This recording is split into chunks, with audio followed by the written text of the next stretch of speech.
بھائیوں، قرآن کریم فرقان حمید کا کچھ حصہ ذخیرہ احادیث میں سے حدیث طیبہ کا کچھ حصہ تلاوت کیا ہے۔ دعا ہے کہ مالک ذوالجلال شرح صدر کے ساتھ صحیح سے کہنے کی توفیق نصیب فرمائے۔ کہنے سننے کے بعد مالک ذوالجلال ہم سب کو عمل کرنے کی توفیق نصیب فرمائے۔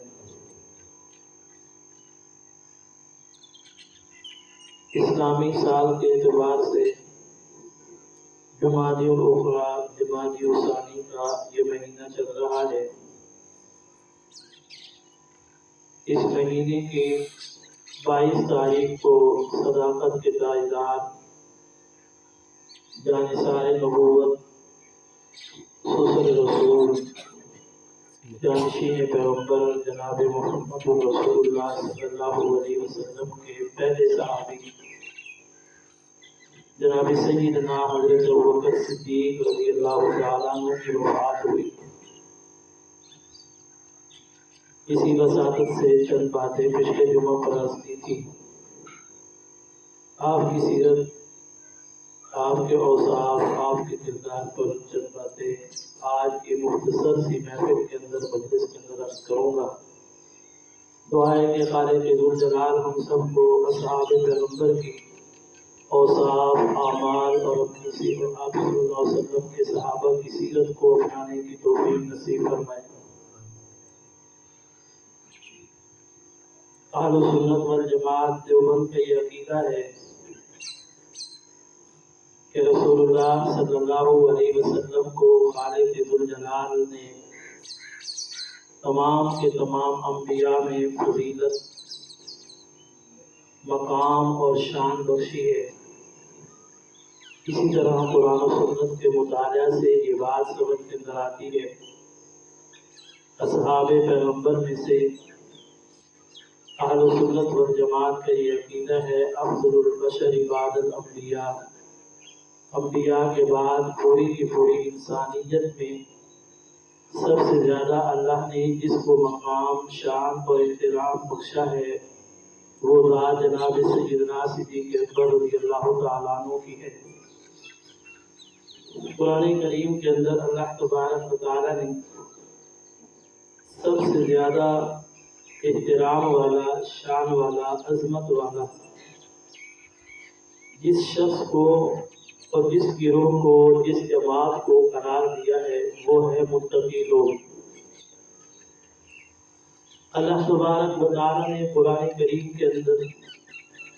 جب بھی کسی عبادت کا ذکر کیا تو عبادت کے بعد اس چیز کا ذکر کیا کہ دراصل نماز پڑھنے کا حکم اس لیے کہ تاکہ تم متقی بن جاؤ، روزہ رکھنے کا حکم اس لیے تاکہ تمہارے دل کے اندر تقوی پیدا ہو جائے، زکوٰۃ اور صدقہ خیرات کرنے کا حکم اس لیے تاکہ تم پرہیزگار بن جاؤ، سچا اور سچائی کا ساتھ دینا اور بولنا، قول و افعال کے اندر سچائی کو مدعو خاطر رکھنا، وجہ اس لیے کہ تم متقی بن جاؤ، نکاح اس لیے کہ تم متقی بن جاؤ، حج اور عمرے کا ذکر قرآن کریم کے اندر اللہ نے کیا تو مقصد یہ بیان کیا کہ مقصد یہ ہے کہ تم متقی بن جاؤ۔ غرض یہ کہ قرآن کریم کے مطالعہ سے یہ بات سمجھ کے اندر آتی ہے دراصل جو مقصد ہے خالق ذوالجلال کا اپنے بندے کی فرمانبرداری کے کروانے کا، نیک اعمال کے کرنے کا، اس کا مقصد صرف یہ ہے کہ انسان متقی بن جائے، اس کے دل کے اندر تقویٰ پیدا ہو جائے۔ سوال یہ ہے کہ جو بندہ متقی بن گیا تو پھر کیا ہوگا؟ اللہ تبارک و تعالیٰ نے ارشاد فرمایا کہ جو بندہ متقی بن جائے گا پھر اللہ تبارک و تعالیٰ کی ساری انسانیت میں سے اللہ اپنے اس بندے کو مقام عطا کر دے۔ یا اللہ کتنا مقام! اللہ کے محبوب پیغمبر صلی اللہ علیہ وسلم نے ارشاد فرمایا، اللہ فرماتے ہیں ہم اپنے متقی بندے کو یہ اعزاز بخشتے ہیں، یہ احترام، یہ شان اور یہ عظمت عطا کرتے ہیں۔ ہماری مجلس کے اندر بھی وہ شخص شان والا کہلاتا ہے، عظمت والا، مقام والا کہلاتا ہے۔ دنیا کے اندر چاہے کوئی اس کے ساتھ رہنے والا ہے، بیٹھنے والا ہے، جاننے والا ہے یا نہیں جاننے والا، اس کے دل کے اندر بھی اس کی محبت کو ڈال دیتے ہیں۔ پوری کی پوری دنیا کے اندر چاہے وہ انسان ہوں، چاہے وہ درندے ہوں، پرندے ہوں، فرشتے ہوں، ہر ایک کے اندر اس کا مقام، اس کی عظمت، اس کی شان، اس کا احترام اور تقدس اس کے دل کے اندر اس کا بٹھا دیتے ہیں۔ یا اللہ، یہ تو ہے متقی لوگ، پھر ان متقیوں میں سے بھی کوئی بڑا ہے؟ فرمایا نہیں، ان میں سے بڑا صرف وہ ہے جو تقوی کے اندر سب سے زیادہ ہو۔ پھر متقی کے لیے جو لفظ بولے گئے، متقی کا لفظ پرہیزگار کے لیے، تقوی اختیار کرنے کے لیے، پھر ایک وہ جو تقوی کے اندر اتنا بڑا تو اس کے لیے تقی کا لفظ بولا گیا، پھر کوئی سب سے اوپر درجے کے اندر پہنچ گیا تو اس کے لیے اتقا کا لفظ بولا گیا۔ اللہ نے ارشاد فرمایا تم سب میں سے میرے نزدیک جو سب سے زیادہ انسان عظمت والا ہے، شان والا ہے، احترام والا ہے، وہ ہے جو اتقا ہو۔ یا اللہ، وہ اتقا کون ہو سکتا ہے اس عالم انسانیت کے اندر؟ اللہ نے اتقا کا لفظ جس شخصیت، ہستی اور ذات کے لیے استعمال کیا، اس شخصیت، اس ہستی کو سیدنا حضرت ابوبکر صدیق رضی اللہ تعالیٰ عنہ کہتے ہیں۔ سارے کے سارے صحابہ متقی تھے، پرہیزگار تھے، دل کے اندر تقوی تھا، ہر ایک صحابی اللہ سے ڈرنے والا تھا، اس کے دل کے اندر اللہ کا خوف پھوٹ پھوٹ کر بھرا تھا، لیکن سارے کے سارے صحابہ کو اللہ نے متقین کے لفظ کے ساتھ خطاب کیا۔ ایک اکیلے جناب سیدنا صدیق اکبر رضی اللہ تعالیٰ عنہ تھے جن کے لیے لفظ اتقا آیا۔ علماء مفسرین نے لکھا ہے سارے کے سارے صحابہ متقی ہیں اور صحابہ کے بعد آنے والے پرہیزگار لوگ متقی ہیں، لیکن انبیاء کے بعد جس کو سب سے زیادہ تقویٰ دیا گیا ہے وہ تقوی والی ذات جناب سیدنا صدیق اکبر رضی اللہ تعالیٰ عنہ کی ہے، کیونکہ آپ صلی اللہ علیہ وسلم کے بعد آپ کی امت میں سے جس کو اتقا کہا گیا وہ جناب سیدنا صدیق اکبر ہے۔ فرمایا وَسَيُجَنَّبُهَا الْأَتْقَى، جو اپنے خوف اور ڈر کی وجہ سے وہ بچنا چاہتے ہیں جہنم سے، اللہ کے غضب سے، اللہ کے غصے سے۔ معاملہ یہ ہوا ہے سیدنا صدیق اکبر رضی اللہ تعالیٰ عنہ اپنی جمع پونجی میں سے جس غلام کو دیکھتے کہ یہ کمزور ہے اور یہ غلام ایسا ہے کہ اپنے مال سے، اپنے کاروبار سے یا اپنا کما کر یہ آزاد نہیں ہو سکتا، اپنے مال سے اس کو آزاد کرتے۔ سیدنا صدیق اکبر کے والد حضرت ابو قحافہ عثمان بن عامر نے کہا کہ اے ابو بکر، یہ بات تو ہے کہ تو غلاموں کو آزاد کرتا ہے، لوگ غلاموں کو آزاد اس لیے کرتے ہیں کہ کل کہیں نہ کہیں زندگی کے اندر کبھی مشکل وقت آ جائے، کوئی پریشانی آ جائے، کسی قسم کا کوئی معاملہ پیش آ جائے،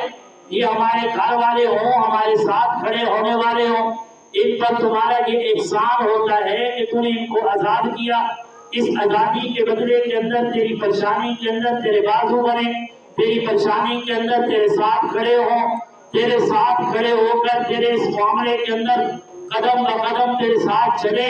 تو یہ جو تو غلاموں کو آزاد کرتا ہے، یہ تو غلام ایسے جو کمزور ہیں، یہ خود اپنے آپ کے اندر کچھ نہیں کر سکتے، تیری طاقت اور قوت کیسے بنیں گے؟ اس لیے اگر تمہیں آزاد ہی کرنا ہے کم از کم ایسے لوگوں کو آزاد کر جو کل تیرے کام آ سکے۔ اللہ نے فرمایا کہ ابو بکر نے جو غلاموں کو آزاد کیا تو اس لیے نہیں کیا کہ اپنے پریشانیوں کے اندر ان کو کام کے اندر لائے، ان پر اپنا احسان جتلائے اور اس احسان کے بدلے کے اندر یہ ابو بکر کے ساتھ کل کسی معاملے کے اندر اس کے ساتھ کھڑے ہوں۔ وَسَيُجَنَّبُهَا الْأَتْقَى، اس نے مال اس لیے خرچ کیا تاکہ میرے غصے سے، میرے غضب سے اور عذاب سے بچ سکے، اور اس نے مال اس لیے خرچ کیا تاکہ یہ پاکیزگی حاصل کر سکے، الذي يؤتي ماله يتزكى وما لأحد عنده من نعمة تجزى إلا ابتغاء وجه ربه الأعلى۔ ابو بکر نے کسی ایک کو بھی اس لیے آزاد نہیں کیا کہ اس پر احسان جتلائے، بلکہ اس لیے آزاد کیا کہ میں اللہ اس سے راضی ہو جاؤں۔ وَلَسَوْفَ يَرْضَىٰ عَنْ قَرِيبٍ، ہم اپنے ابو بکر کے لیے رضا کا اعلان کر دیں۔ پھر رضا کا اعلان کیسے کیا، میں قربان جاؤں۔ جناب سیدنا صدیق اکبر رضی اللہ تعالیٰ عنہ، باقی صحابہ تشریف فرما، حضور نبی کریم صلی اللہ علیہ وسلم نے ارشاد فرمایا غزوہ تبوک پر ہم نے جانا ہے، لمبا سفر ہے، مجاہدین زیادہ ہیں، ان کے لیے ہم نے سفر کے انتظام بھی کرنا ہے،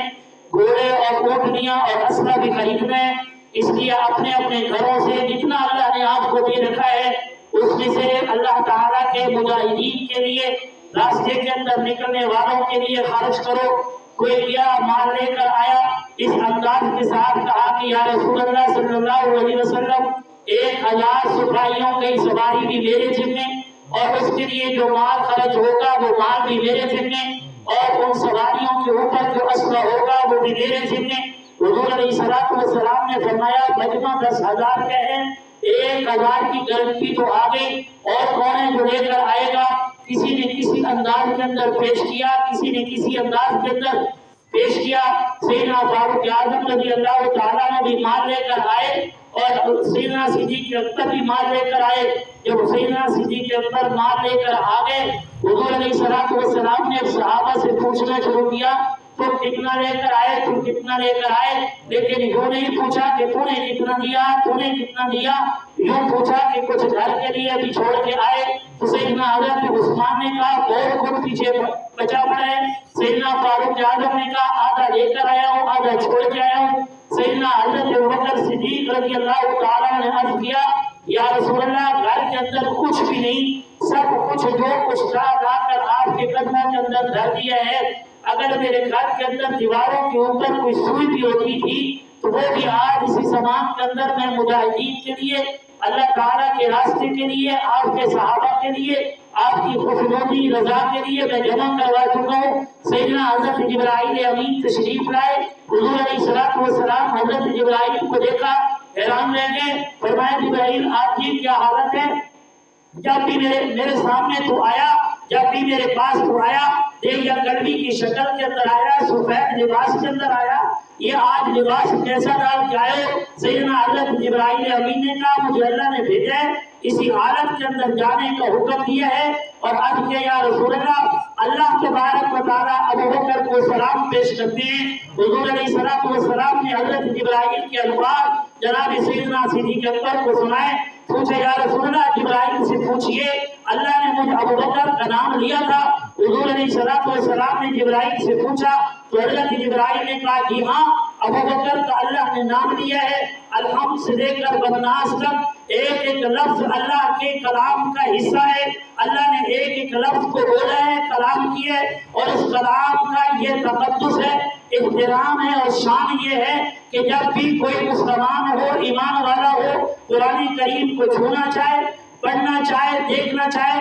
تو اعلان کر دیا لا یمسہ الا المطہرون۔ اس قرآن کا ایک لفظ، قرآن کا ایک حرف تم اس وقت تک اس کو چھو نہیں سکتے، پڑھ نہیں سکتے، اس وقت تک اس کو دیکھ نہیں سکتے جب تک کہ تم پاک نہ ہو، تمہارا جسم پاک نہ ہو، وضو کے ساتھ نہ ہو۔ ہر ایک لفظ کو بولنے والے کیونکہ اللہ تھے، اور اس اللہ کے کلام کے تقدس کا یہ نتیجہ ہے، اور یہ ضروری ہے ہر ایمان والے کے لیے ناپاکی کی حالت کے اندر اس کا کوئی حرف نہ پڑے، اس حرف کو دیکھے نہیں، اس قرآن کریم جس لفظ جس حرف کے اوپر یا جس کاغذ کے اوپر اس کا ایک حرف لکھا ہے اس کو چھوئے نہیں۔ اگر تقدس کا یہی حال ہے تو پھر یاد رکھیے سیدنا جبرائیل امین کہتے ہیں یا رسول اللہ میں آسمانوں سے آیا ہوں، اللہ کا پیغامبر بن کر آیا ہوں، اس کا قاصد بن کر آیا ہوں، اللہ نے مجھ سے کلام کیا ہے، وہ کلام میں آپ تک پہنچانے کے لیے آیا ہوں، اور یہ اللہ کا پیغام تھا کہ جا کر میرے پیغمبر کو یہ کہیے